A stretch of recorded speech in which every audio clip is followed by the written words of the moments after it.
The Battle of the Santa Cruz Islands stands as one of the most intense, consequential, and paradoxical naval engagements of the Pacific War, an encounter where victory and defeat collided so violently that historians continue to debate its meaning decades later. Fought on October 25–27, 1942, at the height of the Guadalcanal campaign, the battle unfolded at a moment when both Japan and the United States were stretched to their limits, their carriers battered from months of ferocious clashes, their pilots exhausted, and their commanders under immense pressure to deliver a decisive blow that could shape the future of the entire Pacific theater. By the time the fighting began, the waters around the Solomon Islands had transformed into the most contested real estate on Earth, a place where naval supremacy, air superiority, and the fate of ground troops on Guadalcanal all converged into a single, brutally intertwined struggle. The Japanese High Command believed that one more massive carrier offensive, one more concentrated blow reminiscent of the early war triumphs at Pearl Harbor, the Indian Ocean Raid, and the sinking of the Lexington at Coral Sea, would finally smash American resistance, sweep the seas clean of U.S. naval power, and allow their armies to reclaim Guadalcanal, whose airfield at Henderson Field had become a thorn embedded deep in Japan's strategic plans. For the United States, the battle arrived during one of its darkest and most uncertain periods.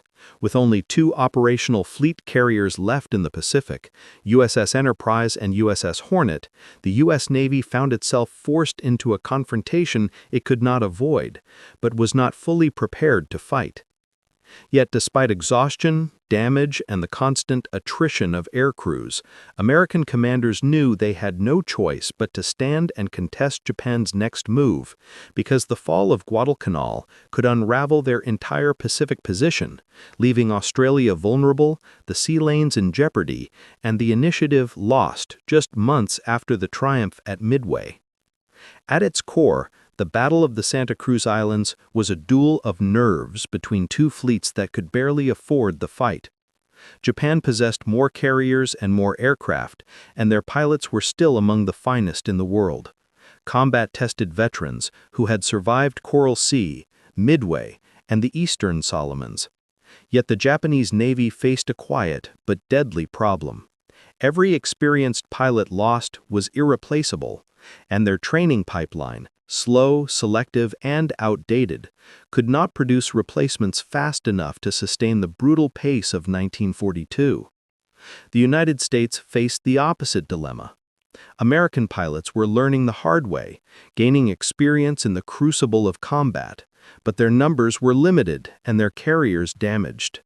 Enterprise had already survived more close calls than any warship had a right to endure, and Hornet, the last survivor of the Doolittle Raid and Midway Air Group, was a symbol of hope even as she remained a primary target for Japan's carrier strike forces.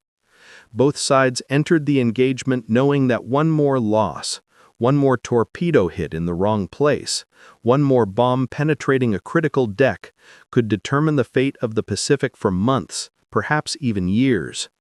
The opening stages of the battle were a tense and atmospheric chess match of reconnaissance aircraft, coded radio messages, cloud-shrouded scouting paths, and moments where a single sighting report could unleash destruction on a scale unimaginable to those watching from the ground on Guadalcanal.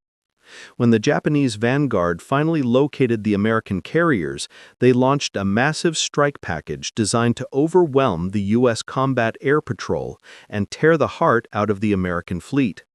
What followed was a furious exchange of waves. Dive bombers screaming downward through clouds of flak, torpedo planes skimming the sea at masthead height, American Wildcats clawing for altitude to intercept, and Japanese formations pressing through casualties with relentless discipline. The carrier USS Hornet became the primary victim of this first onslaught, absorbing torpedoes, bombs, and a devastating crash by a burning dive bomber that turned parts of her flight deck into an inferno.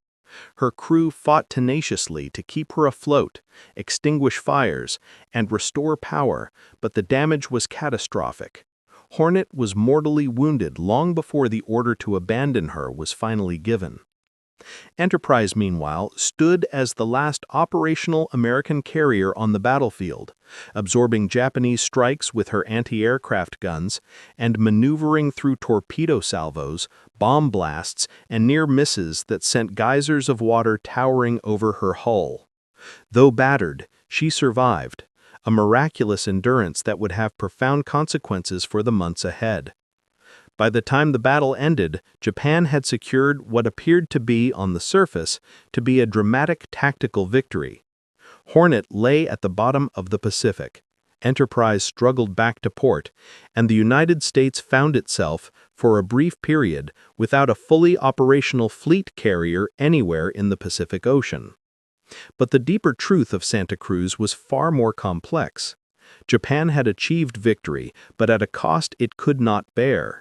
The loss of dozens of irreplaceable veteran pilots, squadron leaders, and deck crews whose skill had carried the Imperial Navy from triumph to triumph during the first 6 months of the war. Japanese carrier groups were no longer the elite force they had been at Pearl Harbor. The pilots lost at Santa Cruz represented a blow to Japanese naval aviation from which it would never fully recover. In contrast, the United States, though bloodied, knew that new carriers were already under construction, that new pilots were being produced in the hundreds, and that its industrial base could replace ships and planes far more quickly than Japan could even dream of. Thus, the Battle of the Santa Cruz Islands became a pivotal marker in the shifting momentum of the Pacific War, the moment when Japan's tactical brilliance collided fatally with its strategic limitations, and the moment when American resilience began to outpace Japanese aggression. Although Hornet's loss wounded American morale, the battle hardened the U.S. Navy, sharpened its carrier doctrine, and proved that even when outnumbered, outgunned, and operating with damaged ships and limited air wings, American carrier crews could fight with extraordinary tenacity. Santa Cruz demonstrated the growing power of coordinated anti-aircraft defense, the importance of damage control systems on American carriers, and the necessity of aggressive scouting and early interception, all lessons that would bear fruit in the campaigns to come. In the months leading to the Battle of the Santa Cruz Islands, the Pacific theater of World War II stood on the precipice of a dramatic shift. The sweeping tide that had once favored Japan's rapid and seemingly unstoppable expansion had begun to encounter fierce, determined, and increasingly coordinated American resistance. Though far from possessing numerical superiority, the United States had achieved something even more critical: momentum. The Guadalcanal campaign, launched in August 1942, marked the United States' first major offensive against the Japanese Empire, and from this strategic pressure point, a deadly chain reaction of naval clashes began to unfold.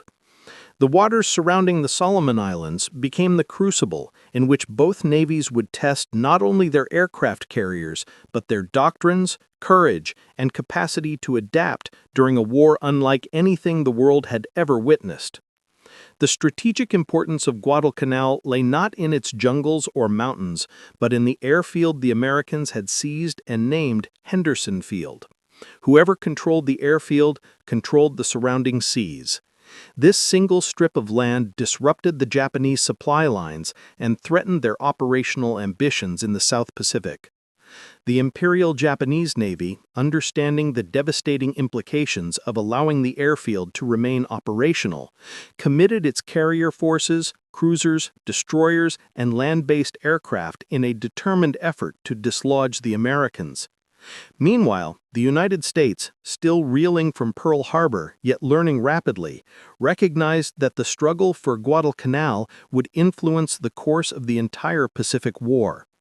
It was here, in this desperate contest for control, that the Battle of the Santa Cruz Islands found its strategic roots.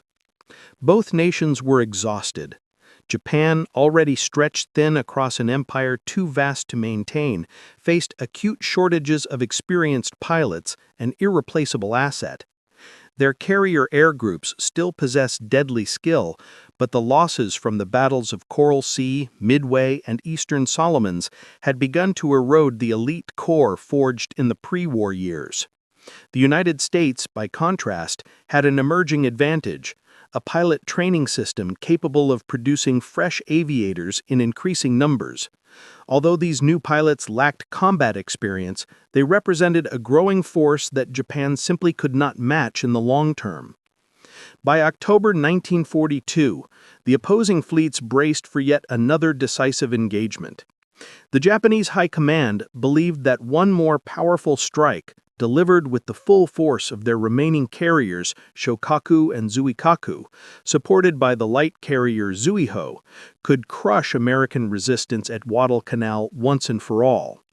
This confidence rested on flawed assumptions. Japanese leaders underestimated the scale of U.S. industrial mobilization and overestimated their own ability to deliver a war-ending blow. Conversely, the United States Navy, particularly the weary but resilient carriers USS Enterprise and USS Hornet, understood that the battle ahead would be brutal. Enterprise, still scarred from earlier clashes, returned to sea patched and battered, her crew determined to fight despite the damage. Hornet, the last undamaged American carrier in the Pacific, carried the burden of enormous strategic responsibility. In Washington and Tokyo, war planners studied maps, casualty reports, and intelligence estimates, trying to anticipate the next move. The stakes could not have been higher. Control of the Solomons meant control of the flow of reinforcements, supplies, and aircraft. It meant safeguarding, or losing, the very possibility of pushing forward. The Pacific Ocean, vast and unforgiving, had become the stage on which empires battled for their future. Each confrontation brought them closer to an inevitable collision, one that would decide whether Japan's bold gamble for dominance would falter or flourish.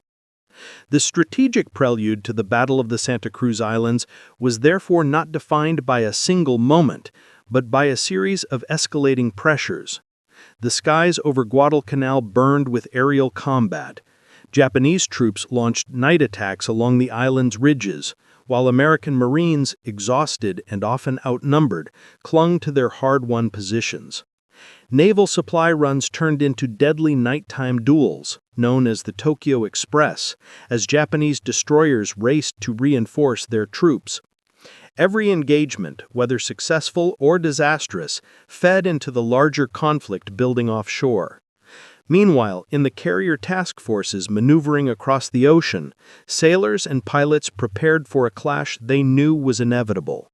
Intelligence units attempted to track enemy movements, but the Pacific was a vast, deceptive expanse where even the largest task force could vanish behind storms or cloud cover. Radar, still a developing technology, provided some advantage to the Americans, but not enough to guarantee detection before a deadly air group descended from the sky. For the Japanese, their highly trained search aircraft and coordinated scouting efforts represented both a strength and a vulnerability. The more they searched, the more fuel and planes they risked losing. Thus the stage was set. Two exhausted but determined navies moved silently toward one another across the waters north of Guadalcanal. Each understood the significance of the coming battle. Each believed that victory could change the outcome of the campaign, and each prepared to strike with everything they had left. The Pacific, vast and indifferent, awaited the clash that would soon erupt upon its surface. A battle that would come to define the intensity, sacrifice, and strategic complexity of the Guadalcanal campaign. This was the world on the edge into which the Battle of the Santa Cruz Islands was born. Before a single bomb fell or a torpedo was released at the Battle of the Santa Cruz Islands, the conflict began as all great carrier battles did, through shadows cast across a vast and uncertain ocean.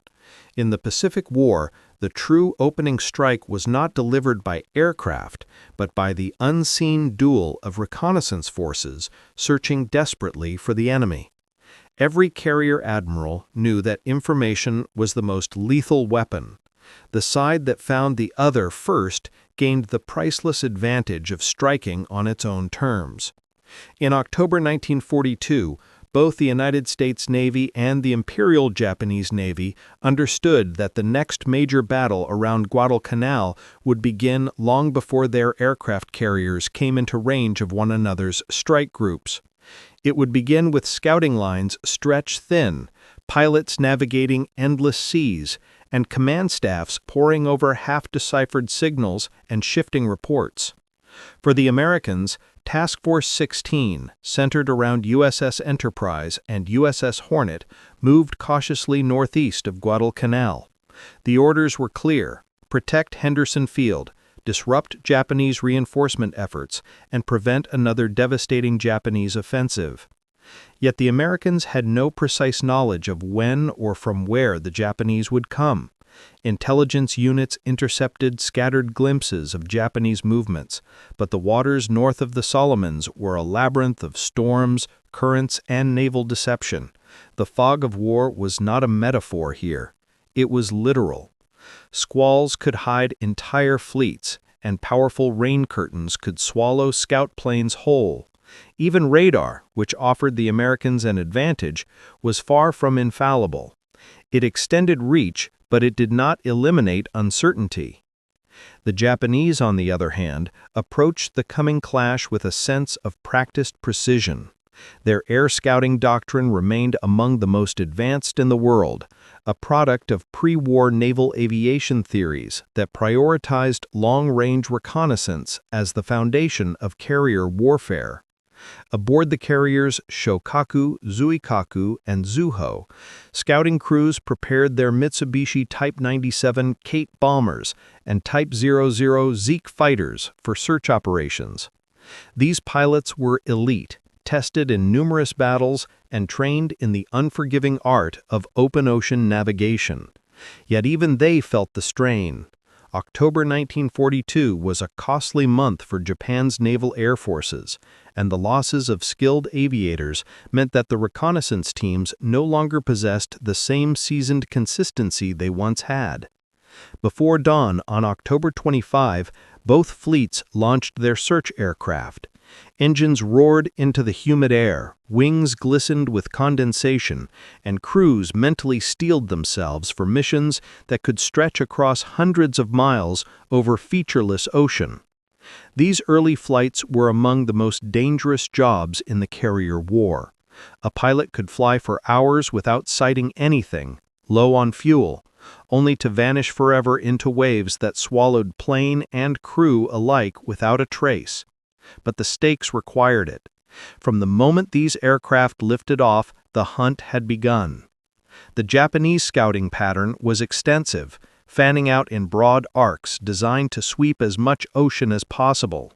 Their doctrine emphasized coordinated search patterns with precise spacing between aircraft, a geometric web meant to trap any enemy fleet that crossed its path. The Americans, meanwhile, relied heavily on their SBB Dauntless dive bombers in the scouting role.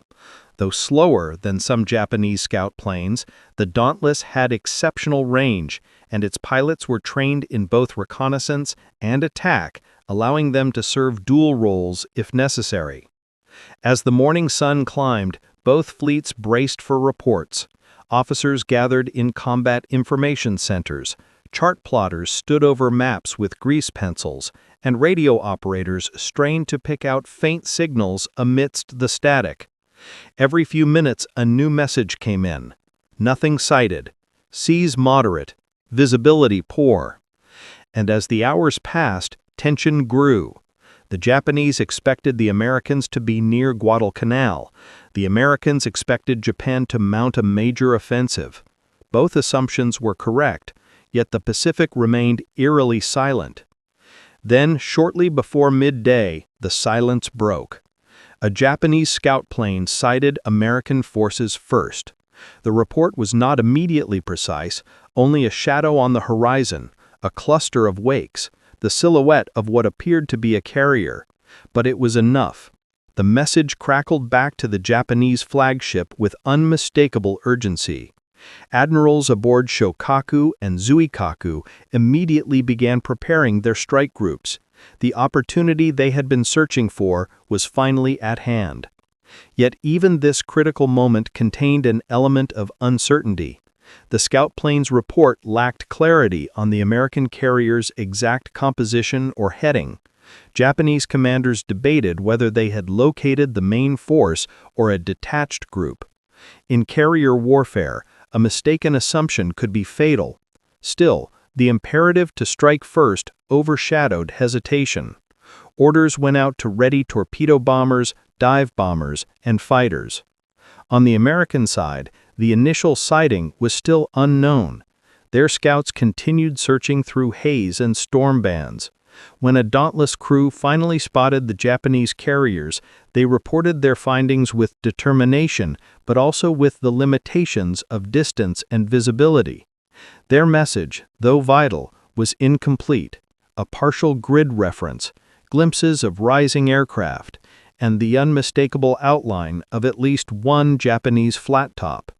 The fog of uncertainty did not dissipate, it thickened. Back aboard the American carriers, tension turned into rapid action. Flight decks cleared, crews manned their aircraft, and strike groups were assembled even as they attempted to analyze fragmented reconnaissance reports.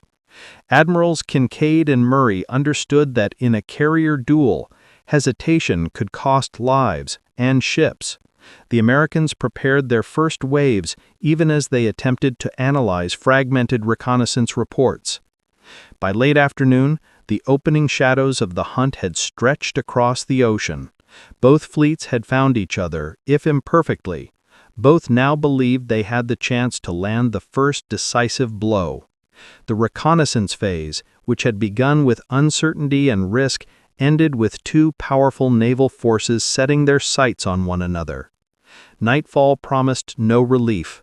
Darkness in the Pacific brought its own dangers, its own opportunities, and its own forms of terror. The hunt was over. The battle was about to begin. Dawn on October 26, 1942, revealed a Pacific sky streaked with thin layers of orange and purple light, an almost deceptive calm that belied the chaos about to erupt. The Battle of the Santa Cruz Islands was entering its most violent phase, and the sword and shield of both navies were being drawn simultaneously. Aircraft carriers were the beating hearts of this new era of warfare, and on this morning, their air groups prepared for the first brutal exchange of blows. Pilots tightened their harnesses, checked their instruments, whispered quiet prayers, and prepared to launch into a sky that could either elevate them to triumph or swallow them whole. Aboard the Japanese carriers Shokaku, Zuikaku, and Zuiho, the atmosphere was intense but controlled. Deck crews moved with practiced efficiency, their choreography refined through years of training and earlier battles in the Coral Sea and at Midway. Orders echoed across the metal decks as pilots climbed into their A6M0 fighters, D3A Val dive bombers, and B5N Kate torpedo bombers. Each crew understood the significance of this strike. It was Japan's chance to finally crush American carrier strength in the South Pacific and turn the tide of the Guadalcanal campaign back in their favor. Meanwhile, aboard USS Enterprise and USS Hornet, the mood oscillated between determination and the lingering fatigue of months of relentless combat. The Americans were fighting with battered ships and battle-worn crews. Enterprise carried deep scars from previous engagements, including Eastern Solomons, yet her crew had refused to give up on her. Hornet stood as the only major carrier still undamaged. Her survival and effectiveness were paramount to American hopes. Every pilot launching from her deck knew this. At 0645, the first major Japanese strike wave lifted off from their carriers, a powerful formation consisting of dive bombers and Zero fighters, escorted by torpedo planes that would join the attack later. The sky trembled under the roar of dozens of engines as the formation climbed and shaped itself into attack formation. For the Japanese, the priority target was clear: the American carriers. Destroying them meant achieving what Midway had denied them, a chance to disrupt American momentum and secure control of the Solomons. The Americans had already launched their own scout and strike groups, though their information on the Japanese fleet remained incomplete. Nonetheless, Enterprise and Hornet scrambled their fighters as radar operators detected incoming formations at extreme distances. The Americans' radar advantage now became vital. It allowed them to vector their F-4F Wildcats upward to intercept the incoming wave long before the Japanese dive bombers reached attack altitude. But, as was often the case, the Wildcats, slower and less agile than their Zero counterparts, faced an uphill battle. When the first dogfights erupted above the task force, the calm morning sky erupted into chaos. Wildcats dove aggressively into bomber formations, firing bursts of .50 caliber rounds while Zeros swooped down to engage them. The clash was brutal and immediate. For every bomber a Wildcat shot down, another pressed forward toward the American carriers. The Japanese pilots were disciplined and experienced. Many had trained for years before the war, and their ability to push through defense lines was formidable. At 0910, the sky above USS Hornet darkened as the first wave of Japanese dive bombers began their descent. Stuka-like in their screaming vertical attacks, the Val dive bombers plummeted toward Hornet in sharp, murderous dives. Anti-aircraft guns aboard the American task force lit the sky with arcs of fire, filling the air with black bursts of exploding shells. But even the heaviest American AA barrage could not completely stop the onslaught. Bombs slammed into Hornet with terrifying precision. One exploded near the island structure, sending shrapnel across the flight deck. Another penetrated the interior of the ship, igniting fires deep within. The carrier shuddered violently, and smoke billowed from her decks. Damage control teams raced across the tilted surfaces, battling flames that threatened to engulf the ship. Despite the chaos, Hornet's crew continued to fight with unwavering discipline. Enterprise, positioned several miles away, now became the next target. Zeros and Vals redirected toward her, initiating a second wave of attacks. As pilots dove through clouds and rising flak, the Big E, as she was affectionately known, responded with fierce defensive fire. Several attackers were shot down before they could release their bombs, spiraling into the ocean in trails of smoke. But others broke through. 2 direct hits rocked Enterprise, damaging her flight deck and temporarily halting aircraft operations. For a moment, it seemed the carrier might be forced to retreat. Yet the Americans refused to yield. Despite the damage, Enterprise's crew restored partial flight operations within minutes.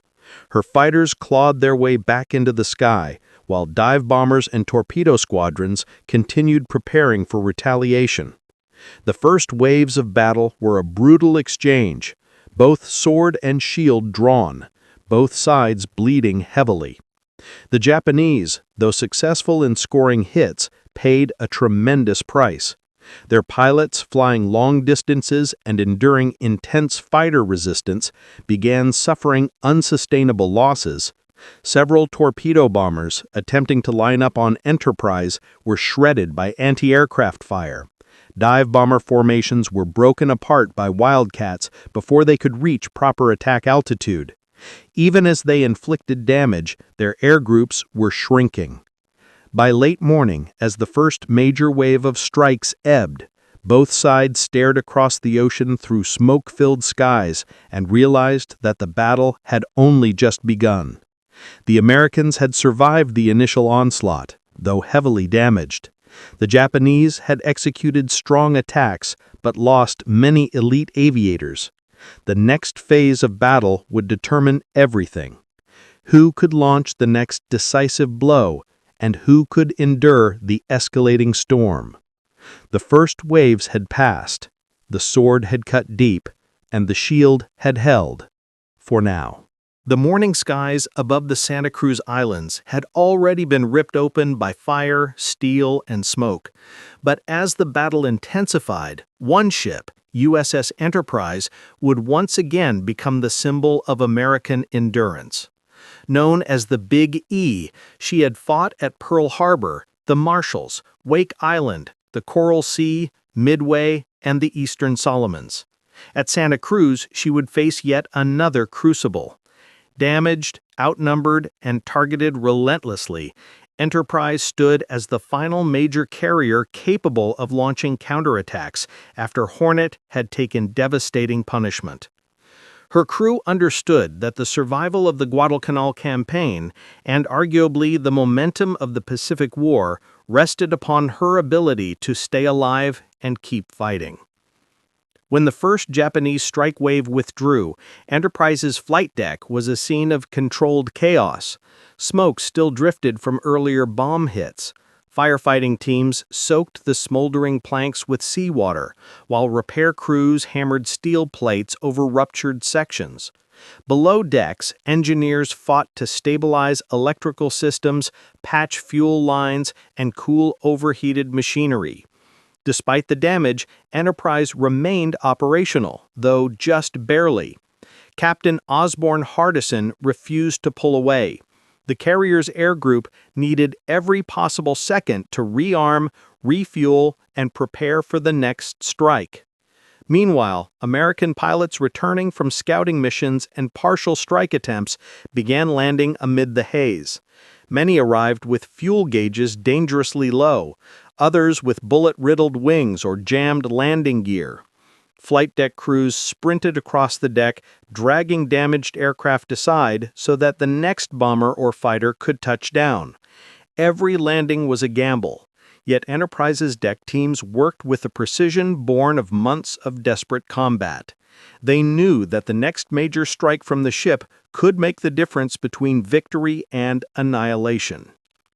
At around 10 a.m., radar operators aboard Enterprise detected another incoming Japanese formation, larger and more coordinated than the earlier waves.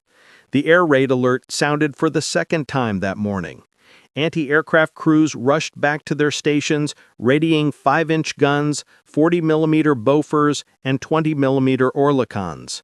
Fighter directors shouted orders to the remaining Wildcat pilots in the air, vectoring them toward the incoming formations. But the Americans knew they were facing a nightmare. Their fighter groups were depleted, exhausted, and outnumbered.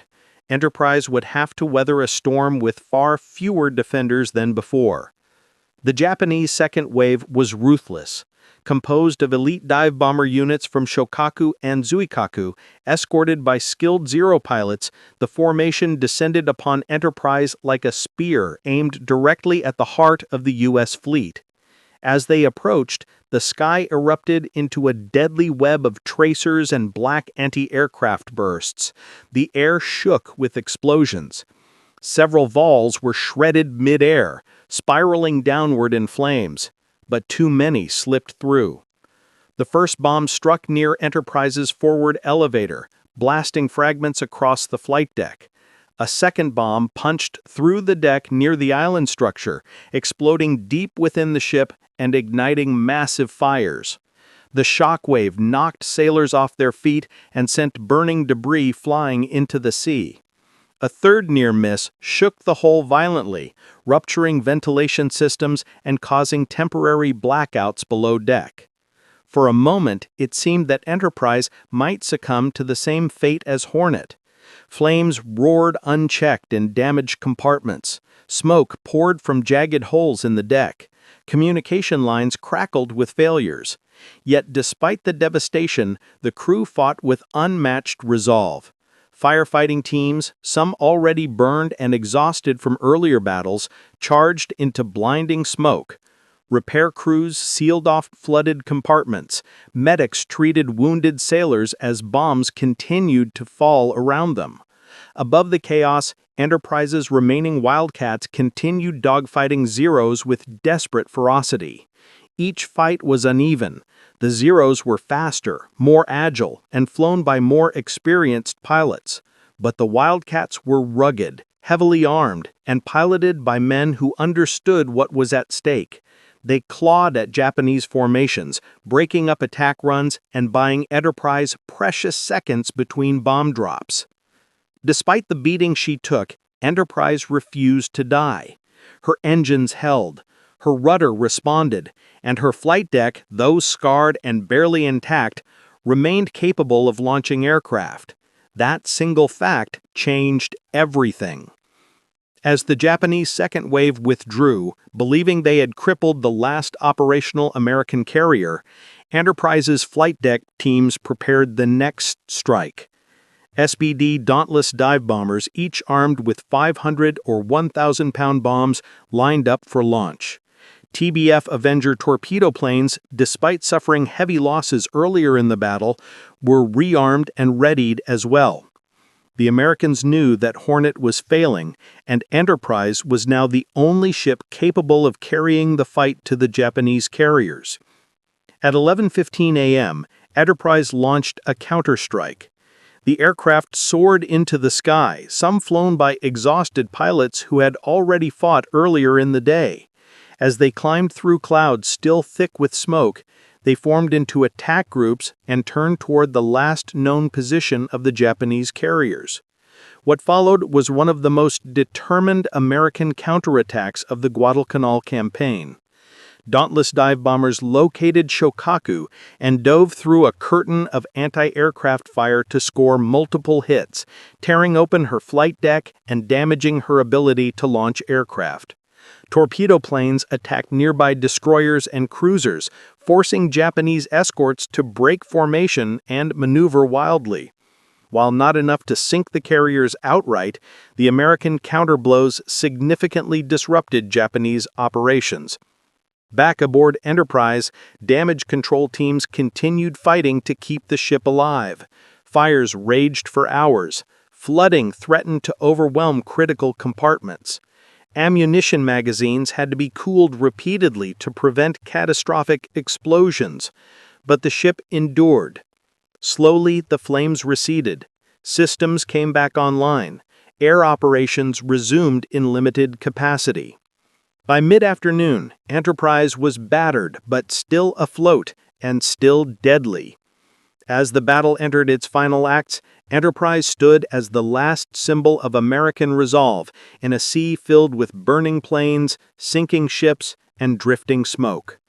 Her survival allowed the U.S. Navy to continue fighting, to rescue Hornet survivors, and ultimately to deny Japan the decisive victory it desperately sought. Enterprise had been under fire, but she had struck back. And in doing so, she had helped change the trajectory of the entire Pacific War. The USS Hornet, CV-8, had already endured the worst morning of her short but storied career. Bombs had punched through her decks, torpedoes had carved deep wounds along her hull, and suicide dive crashes had turned sections of her flight deck into burning ruin. But even after such devastation, the crew of Hornet remained defiantly alive. They fought fires with bare, burned hands, sealed off flooding compartments, dragged wounded shipmates to safety, and continued to operate whatever guns still functioned. This resilience would define the final hours of the carrier's life, hours marked by extraordinary courage, relentless Japanese pressure, and one of the most dramatic last stands in naval history. In the aftermath of the first waves of destruction, the ship lay dead in the water. Her engines had failed, her electrical systems flickered or went dark, communications were sporadic at best. Smoke poured from shattered ventilation shafts, and the flight deck, once the launching point for the Doolittle raid and countless combat sorties, was now a twisted, burning landscape of torn planks and crumpled steel.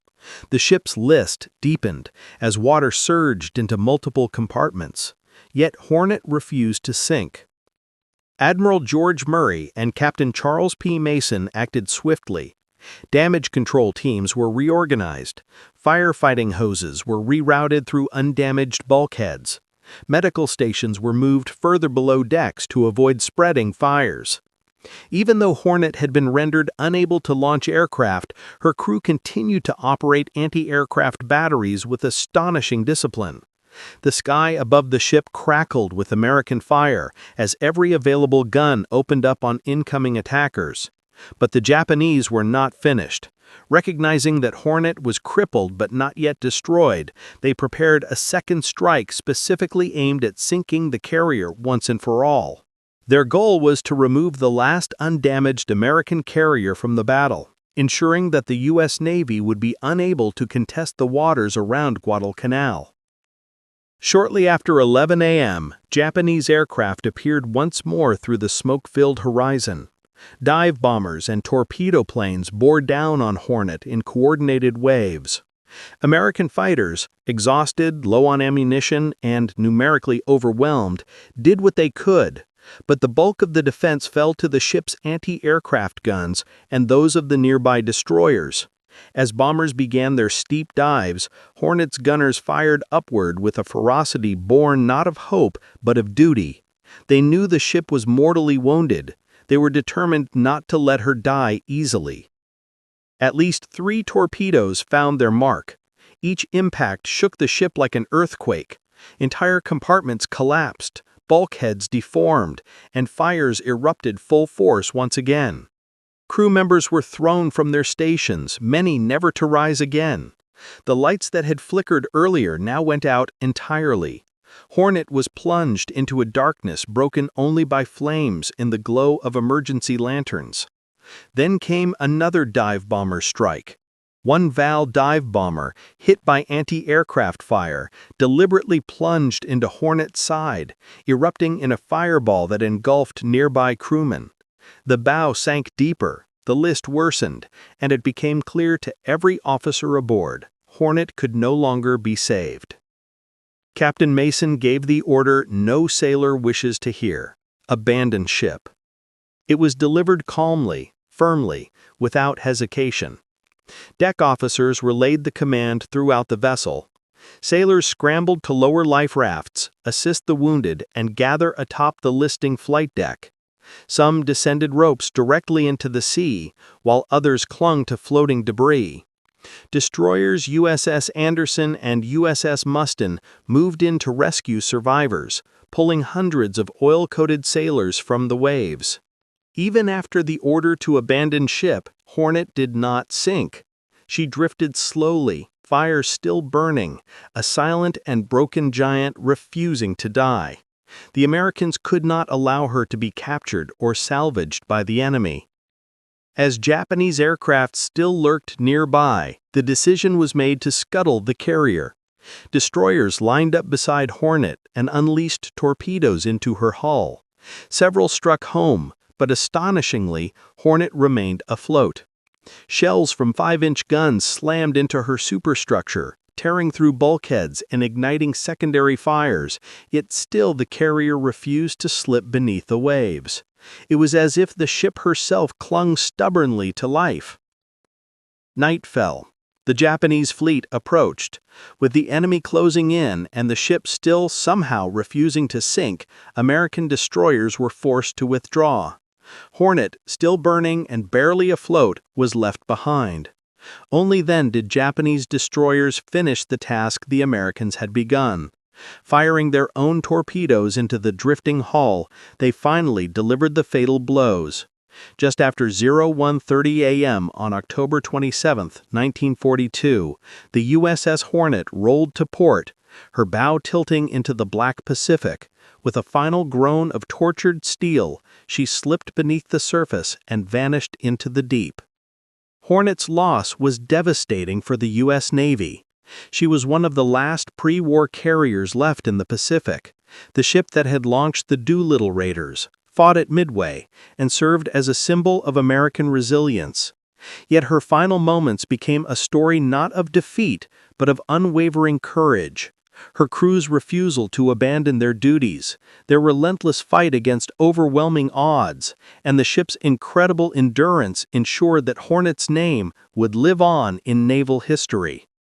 The Japanese celebrated the sinking as a decisive victory, but even in triumph, they paid a cost they could not afford.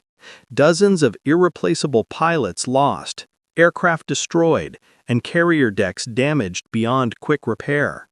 Hornet had died, but not without taking a piece of Japan's elite naval air arm with her. The Battle of the Santa Cruz Islands ended not with triumph, but with exhaustion, smoke, drifting wreckage, and the silence of loss. For both Japan and the United States, the final hours of the engagement left the Pacific Ocean littered with oil slicks, shattered aircraft, floating debris, and the memories of men who would never return home. It was a battle without a clear victor, one that tested the limits of endurance, strategy, and sacrifice. Yet, as the smoke began to clear, it became evident that although Japan enjoyed a tactical victory, the strategic tide of the Pacific War had shifted in favor of the United States. The immediate aftermath aboard the surviving American ships was a mixture of relief and grief. As dawn approached on the morning after the battle, the carrier USS Enterprise, now the only operational American fleet carrier left in the Pacific, limped away from the battlefield. Her decks bore scars from bombs that had penetrated deep into her interior, and her crew worked tirelessly to patch ruptures, extinguish lingering fires, and tend to the wounded who lay across the hangar deck. The ship's elevators shuddered when they moved. The crew could smell burned metal and cordite everywhere they walked. Still, Enterprise survived. She had endured what seemed like a determined Japanese attempt to remove her from the war, yet she continued to steam ahead. Her survival alone became a symbol for the U.S. Navy, a sign that American carriers, though battered, could still resist the best that Japan's naval air arm could bring to bear. Meanwhile, the loss of the USS Hornet cast a long shadow. News of her sinking spread rapidly through the American fleet. Sailors who had fought alongside her could hardly believe that the ship, once celebrated for launching the Doolittle raiders and fighting at Midway, was now gone.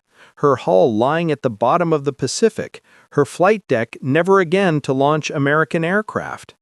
Survivors of Hornet carried mixed emotions: gratitude for life, pride in their ship's final stand, and sorrow for the shipmates they had left behind.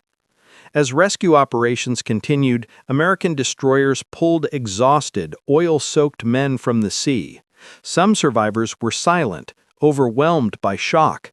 Others clung to debris as if refusing to let go of the last pieces of the ship they had called home. One sailor, when interviewed later, said simply, "Hornet didn't die until we were off her." That sentiment captured the spirit of a crew who fought until the last order was given and the last man was pulled from danger. Across the ocean, the Japanese fleet also assessed its losses, but their picture was far more complicated. Although the Imperial Japanese Navy had succeeded in sinking the Hornet and damaging the Enterprise, they had done so at a cost they could not sustain. Dozens of skilled aviators, the heart of Japan's carrier strike capability, had been lost. Pilots who had trained for years, experts in torpedo and dive bomb tactics, had gone down with their aircraft or crashed into American defenses. Planes could be replaced, the pilots could not. Japanese carriers Shiokaku and Zuikaku returned to base with depleted air groups. Their deck crews reported that the flight decks were quiet, too quiet. Aircraft that should have been lined up in neat rows were missing, replaced by empty spaces that told a story more devastating than the damage to any ship. Commanders aboard the carriers realized that although they had won the immediate battle, they had paid with the very thing that gave their fleet its strength: experienced aviators. Strategically, this was the moment where the Pacific balance began to shift irrevocably. American industrial capacity was surging. New Essex-class carriers were already rolling off the assembly lines, and new aircraft were being produced faster than any fleet could deploy them. Meanwhile, Japan lacked the oil, the factories, and, most critically, the trained pilots needed to keep pace with American production. The Battle of the Santa Cruz Islands demonstrated that the Imperial Japanese Navy could still deliver devastating blows, but it could no longer absorb the losses necessary to win the war. Each fallen pilot, each sunken aircraft, each irreplaceable aircrew member represented a slow but certain erosion of Japan's ability to project naval power. In the deep forests and ridges of Guadalcanal, the effects of the battle were felt almost immediately. American ground forces dug in more confidently, knowing that Japanese naval air support had been weakened. The airfield at Henderson Field, still operational thanks to the Marine, Army, and Navy pilots defending it, continued to launch sorties that harassed Japanese reinforcements. The Cactus Air Force, as it was known, became even more crucial as Japan struggled to replace downed aircraft and pilots from the battle.